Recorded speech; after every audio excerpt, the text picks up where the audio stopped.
in an experiment. We don't know yet. Why is light so far? Like, it sounds so simple. They had no idea. But now the data speaks. I find this not only refreshing, but at some level astounding. Nature. Welcome back to the Nature Podcast. This week, giant jets from a black hole. And a single-step process for making metal alloys. I'm Benjamin Thompson. And I'm Emily Bates.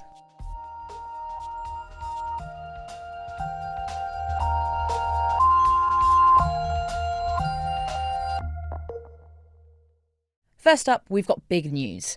And when I say big, I mean it, because astronomers have spotted the largest black hole jet ever detected. And it is massive. Black holes are often thought of in terms of sucking things in, but in some cases they also fling stuff out as well. When this happens, matter gets ionized and fired out from the top and bottom of the black holes. These violent and powerful phenomena are known as black hole jets.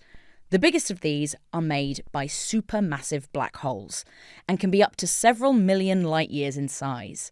And now a team has seen the biggest yet.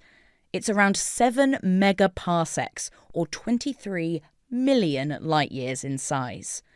To put that another way, if you take the Milky Way as being 100,000 light years across, then that's like 233 Milky Way galaxies stacked on top of each other end to end. That is a full 6.5 million light years bigger than the maximum size astronomers theorized these jets to be. Reporter Nick Petrichow caught up with one of the astronomers behind the discovery, Martijn Uy, to find out what this is telling researchers about the early universe. He started by asking him to explain a bit more about these powerful jets. So in the center of every galaxy you have a black hole that creates material, and that material consists out of nearby gas, sometimes bigger objects like stars and dust.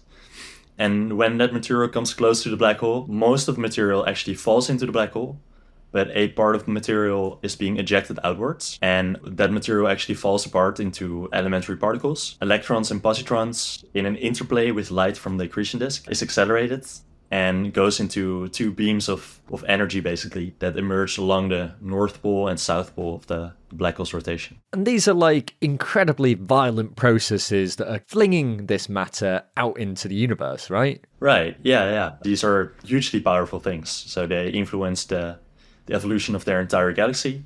The particles go with almost the speed of light, and they have very likely an effect on the surrounding intergalactic medium as well. And so what do these things do in terms of galaxy formation? So to form new stars, you need to have the interstellar medium be relatively cold and relatively dense. And as the black hole launches jets, the jets sort of move through the interstellar medium, and they heat up the medium, and they also dilute it and sort of spread it apart.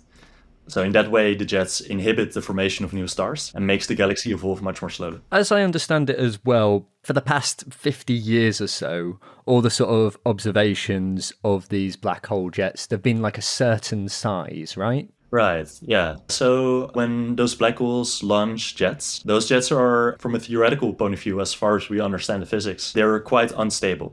So they're very light and they move through a much denser interstellar medium. And there are some kind of hydrodynamical instabilities that arise as a result of that.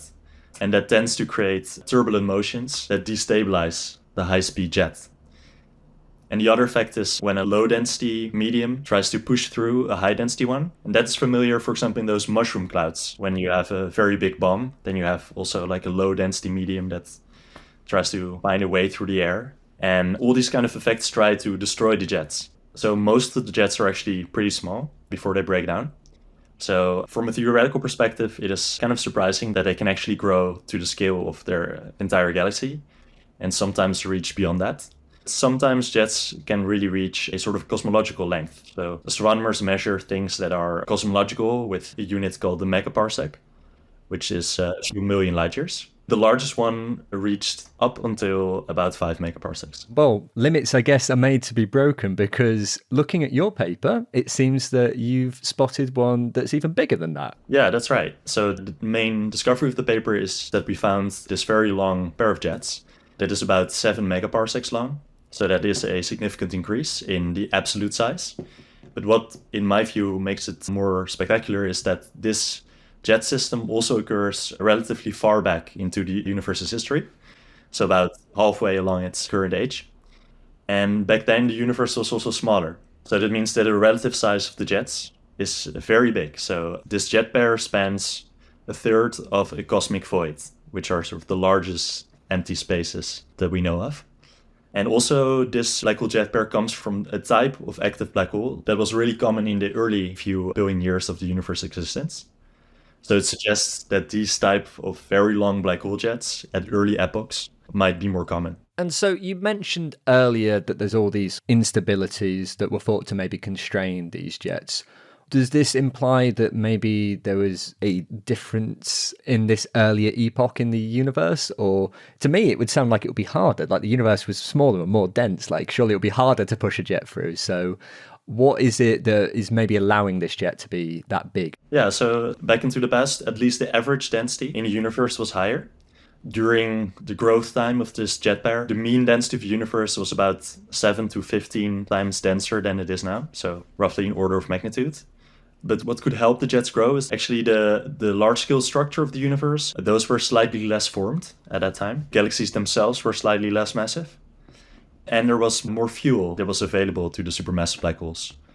So it could be that the jets themselves were more powerful. So I guess for this jet to push so far through this denser medium, it must have been something pretty powerful, right? Yeah, it's very powerful. So if you try to do some sort of simulations to see how powerful these jets must have been and for how much time they must have been going on, you find that the power is basically more than many galaxies produce combined. So all the stars in a galaxy, all the light that they produce, that is 100 of those galaxies or so are combined in this jet. Wow. And then it's been active for 1 billion years or so, according to the best models.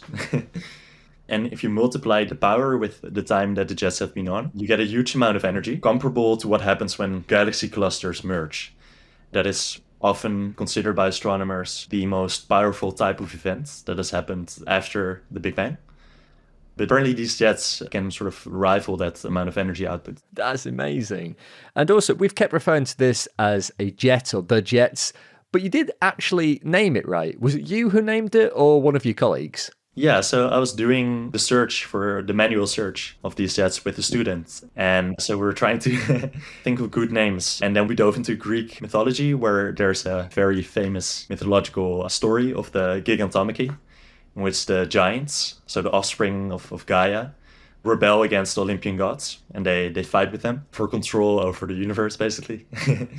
And in this story, those giants are basically, they're the bad guys. So things are not really usually named after them.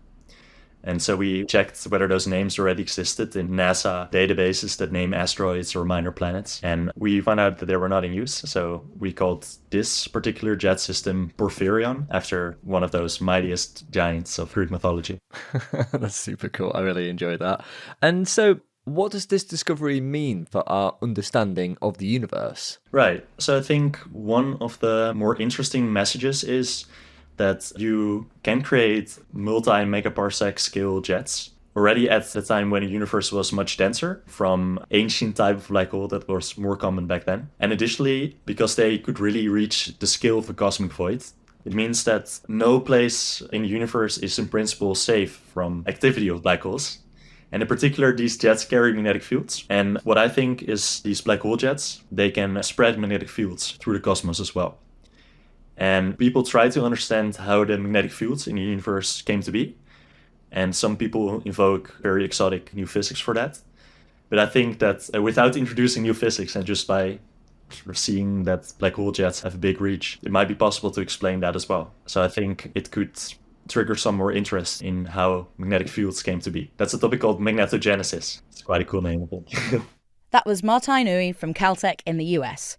For more on that story, check out the show notes for some links. Coming up, a one-step approach to making metal alloys that could drastically lower emissions. Right now, though, it's the research highlights with Dan Fox. Engineers have created new micro-resolution knitted fabrics that can protect a wearer from mosquito bites. Clothing offers a simple way to avoid insect bites. which every year contribute to more than 700,000 deaths from disease worldwide. But most outfits do little to block mosquitoes.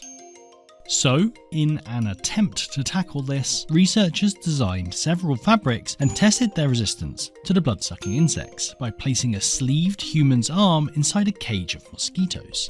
Taking microscope images of the fabric and counting the number of bites revealed that certain knit patterns boosted protection, especially when combined with thicker threads, more spandex content, and smaller stitch lengths.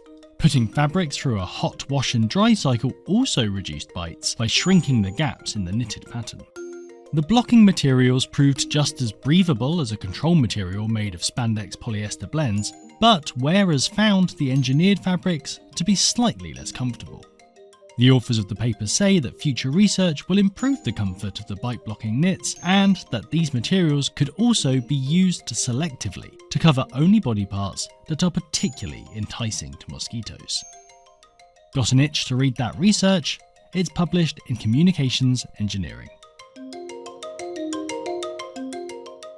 Analysis of nearly 1,200 languages shows that islands play a crucial part in fostering language diversity. The effects of islands on biodiversity has long been studied, and previous research suggests that language diversity follows similar global patterns. Researchers analysed the database of global languages and found that 10% of the world's languages are island endemics, spoken only or mostly on islands, even though islands make up less than 1% of the world's inhabited area. The more isolated the island, the more likely it is to host endemic languages, with large, high-elevation tropical islands, such as some of those of Papua New Guinea, more likely to have more endemic languages. And while this work shows that island languages are not more endangered than mainland languages, they remain important arcs for maintaining language diversity. If that research is speaking your language, you can read it in full in Nature Ecology and Evolution. Metal alloys have played an enduring role in the shaping of the world. Around 5,000 years ago, the Bronze Age saw humans blend copper and other metals to make a material that was harder and more durable than those that went before. Skip forward to the present day, and a wealth of different alloys have been created. They're found everywhere, from computing to construction, but their creation comes with significant environmental costs. Making metal alloys is typically a multi-stage process, the fundamentals of which aren't that different from the Bronze Age. First, minerals need to be mined, and the metal oxides they contain must be stripped of their oxygen to make pure metals, a process known as reducing the metal oxide, which is often done in giant furnaces driven by carbon fuels. This needs to be done individually for each metal that makes up the alloy. It's only once they're purified that they can be mixed together. Finally, a stage known as thermomechanical processing adjusts the alloy to give it specific properties. These stages often happen in different facilities and produce a lot of emissions, many of which are related to the use of carbon to strip metal oxides of oxygen. Some steps are being made to lower these emissions. Recycling of discarded metal, of course, being one of them. But also things like using hydrogen to reduce metal oxides, creating H2O rather than CO2. This week in Nature, a team demonstrate in the lab a way to make alloys that they think could lead to even lower emissions, and their approach is rather different.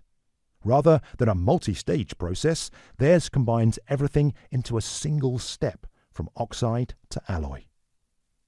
To find out how it works, I spoke to one of the authors, Dirk Raber, from the Max Planck Institute for Sustainable Materials in Germany.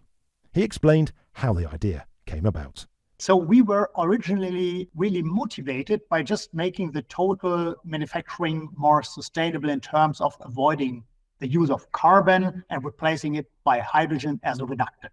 But then we suddenly realized when you start using some of these minerals, they are mixed rocks. That means they already contain certain elements. And we realized why do we do this in a classical way that we extract metal by metal and, produce 80 different metals and then mix them after we extract them? Say, can we not exploit that heat in the reactor that we need for the reduction anyway and directly blend the oxides in an appropriate way to arrive at the chemistry the way you want it? So we merge the metal production with the metal mixing. And when we had that done, we realized, we have a block of the right chemistry, but then you have to give it to a blacksmith and forge it, roll it, and heat and beat it, and do all these things that lend the material its properties. But then we realized some of that can be also done in the same reactor by adjusting the temperature, the time that the atoms diffuse and do their job. And so we suddenly have all these three steps in one reactor. So hydrogen is at the center of this, but can you give me a sense of how this process works? The idea is based on the interplay of adequate mixing of the minerals, of the oxides that carry certain elements you want in the final alloy. And the second big player is the reductant in itself, which used to be carbon. And now we switch to using hydrogen or other reductants. And that means we must thermodynamically learn and understand which types of oxides you can mix with which type of reductant to say, does the energetics go in the right direction to extract the oxygen and leave you with the metal you want? And considering also whether some of these atoms from the reductant might enter into the alloy and so on. So suddenly this reductant becomes also your partner in the game. And that must be calculated to see, is it a self-driven process or do I have to add additional heat and so on? Is it happening or is it not happening? And in terms of what goes into the reactor then, is it just a block of rock containing different oxides? What does it look like for someone who hasn't seen it in action? Yeah, in this case, we kept it comparably simple to make the point and used iron oxide and nickel oxide. The iron oxide is so-called iron sand. Sometimes when you see black sand at beaches in certain countries, then this is often magnetite mineral. So it's just magnetic iron oxide, which is used in steel manufacturing. So you can use that powder from a beach directly to make this alloy. The nickel oxide, the second player, we had to add from an oxide because we currently work on using the original rock directly, but there the nickel is rather dilute. So we had already an enriched nickel oxide. But yes, indeed, you have in principle a powder of dirt in your hand, put it in a reactor. And this alloy you've been looking to make then is called INVAR. So this is an alloy of iron and nickel. And it seems to be maybe not the most well-known alloy, but certainly one of the most widely used. Yeah, the INVAR alloy carries this funny name from the invariability it has, and that relates to its relatively constant thermal length expansion. Typically, metals have that feature like other materials too. When you make them cool, they shrink a little bit. When you make it hot, they expand a little bit. We need it today a lot for fine gadgets, also for transport of super cooled liquid gas, which has gained momentum on the globe. So we thought that is a great target because it is well known, it can be produced today, but with a very, very high carbon footprint. So we thought that is something where it's really worth making it more cleaner, and we use it as a blueprint material. And so let's talk about what you actually made then. So you had your mixture of oxides, you put them into your lab reactor, heat it up, control the temperature, add the hydrogen gas in to reduce these oxides to the metals. And this one-stop process, what comes out the other end? Yeah, what comes out at the other end was, in principle, a little bulk type of material that we, in the third step that we integrated, also shaped in a way through the adjustment of temperature and time that led to a certain, compactness. Because otherwise, when you just put powder together and reduce them like we did, it would maybe happen that you have little, spheres baked together, but you have a lot of porosity between them. And that might make them brittle or you lose, volume and so on. And so we wanted to make sure that the diffusion along the surface of these little grains also fills all these pores so that you really have a compact piece of alloy in your hand as if you would go to a shop and buy this. And in terms of the chemistry, what did you see using this method? What was unexpected is that it was not like, okay, first thermodynamically, the nickel is reacting with the hydrogen and the nickel is produced, and then the hydrogen picks the iron oxide and makes pure iron, and these diffuse together and so on. But what we discovered is that first, indeed, you form very tiny nano droplets of nickel, and then the iron oxide is already starting to jump over into this piece of nickel. So we also discover quite new principles how you mix them at all. And this Invar you produced then, how does it compare to Invar that's made using conventional manufacturing techniques, using furnaces and what have you? So we compared it to standard produced material, and in many respects, they're absolutely comparable. In some respects, they turned out to be even better. And what about the yield? How does that compare? The metallic yield, that means how much metal do I get back from the oxide I put in, I guess is relatively comparable because it's the same for blast furnace. A little bit get out what you put in. When you put it to the blast furnace, very high quality mineral, iron oxide, you can reduce maybe like 95% of that material and extract the metal from it. So I think in terms of the yield, the thermodynamic limits are kind of comparable. It's not so much the machine, but the thermodynamics of the process. It does have to be said, though, that I think when people think the word ingot, they might think of like a gold bar, I guess, something quite large. But in this case, what you produced is not that. What you've made is smaller than a coin. And there's often a gap between a lab result and day-to-day manufacturing. Because at the moment you are working at a lab scale setting. Do you think this could be scaled up? I think it can be done because that type of reduction principle with hydrogen is very nicely scalable because you essentially expose an oxide, or in our case, an oxide mixture, to a gas atmosphere consisting of some percentage of hydrogen. And that can be scaled up to bigger furnaces, which already today exist. They just don't integrate this idea of pre-mixing the oxides in that. So yes, you can produce bigger blocks. However, we must also see that there are many, many metal alloys that are used in comparably smaller fractions and which have a very huge carbon footprint, from catalysis to alloys that you need in a microchip or in a laptop, in a mobile phone, or in biomedical implants and so on, where the target quantities are anyway not so gigantic, and that scalability is very easy to do. And have you done any calculations as to how this process could compare in terms of emissions to regular manufacturing if it is scaled up? Yeah, that's a very essential question. And it is indeed up to 20-30% more sustainable than the existing processes. But one must build into these calculations that it depends, for instance, on the source of your hydrogen. Was it really made by a sustainable electrolysis process, or is it like mostly today done by methane reforming, which in itself has a high carbon footprint? So that means you have a huge error bar on that.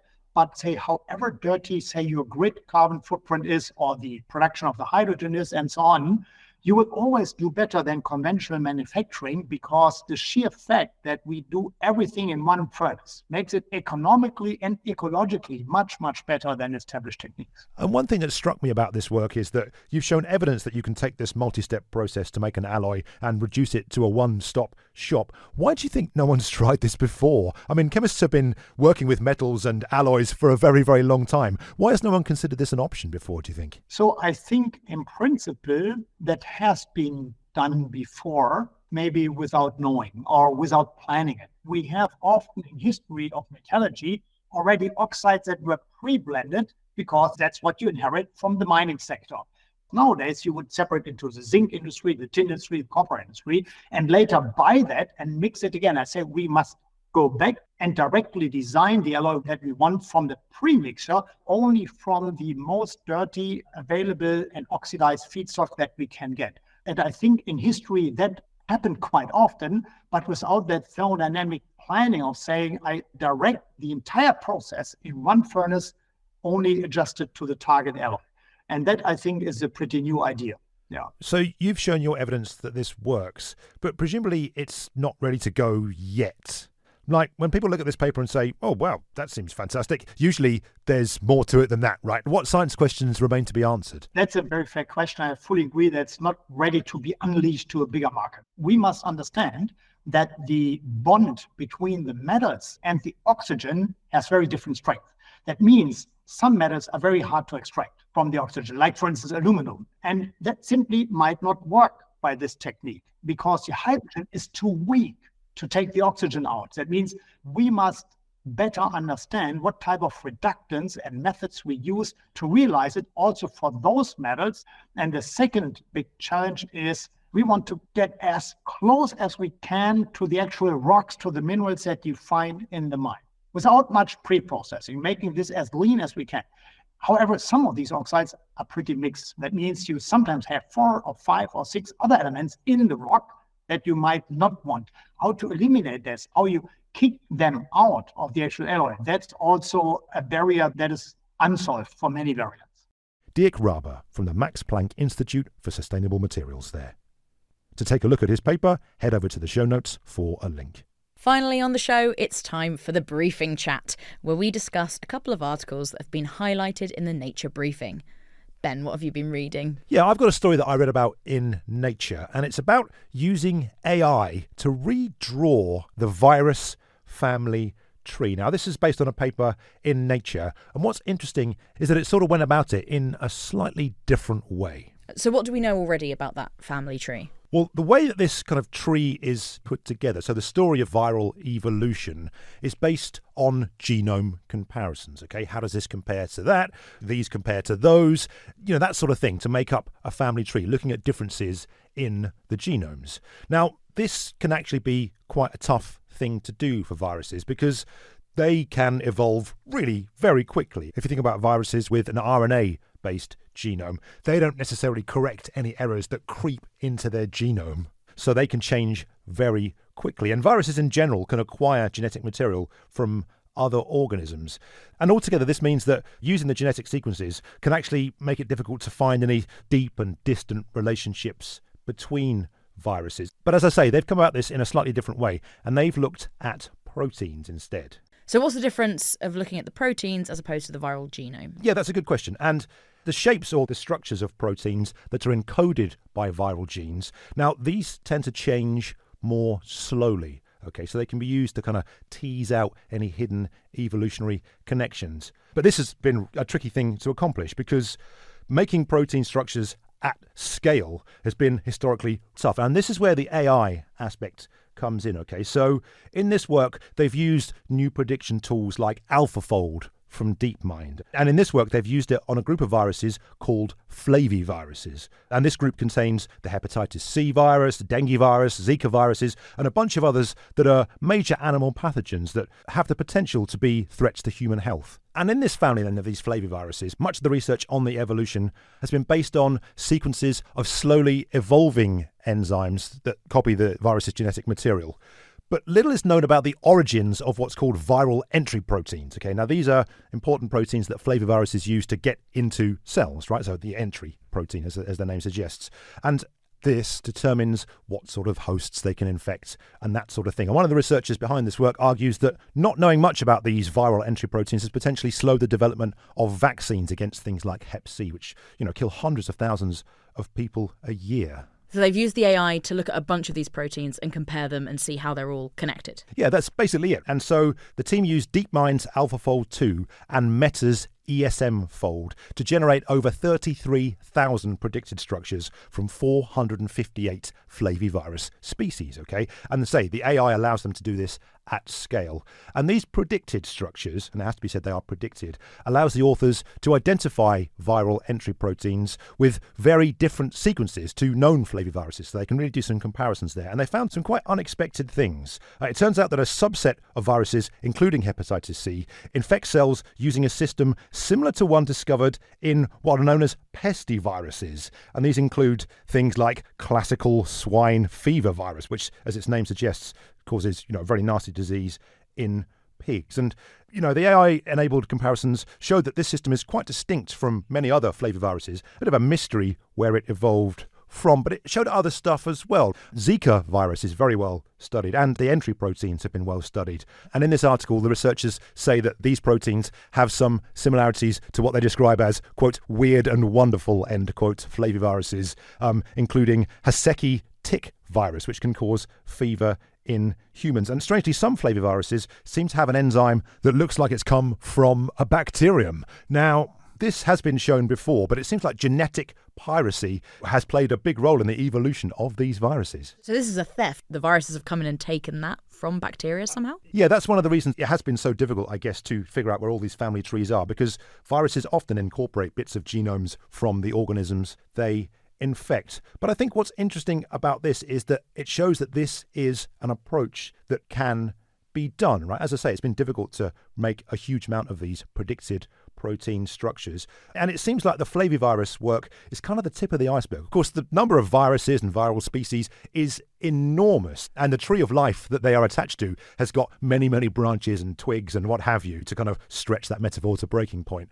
And so being able to try to trace these is interesting from an academic sense, but also potentially from a public health sense as well. As I say, knowing more about these entry proteins could potentially help in vaccine production. Right. Interesting that AI can be used to look back in evolutionary time and work out how this complex network of species came to be. And moving on to something slightly different.